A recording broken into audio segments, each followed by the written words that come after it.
ઓખાની માલબા મૂળું માણેકનું એક દિના સમયે રાજ હાલે બાપ.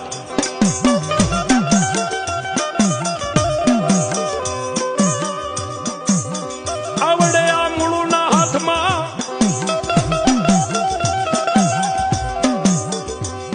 જેને ઓખા બંદરનો ધણી કહેવાય. આવડા મૂળુના હાથની માલબા દિવસ ઉગ્યો અને દિલ્હીની માલબાથી કલંદર બાદશાહના માણસ એક ખેપિયા આવીને જેના હાથમાં જહાજ ચિઠ્ઠી આપી બાપ.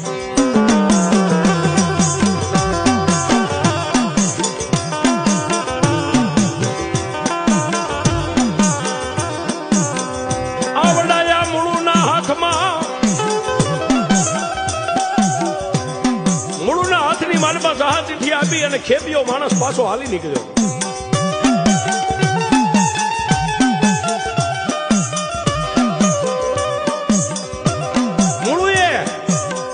હાથની માલબા જહાજ ચિઠ્ઠી આમ ખોલી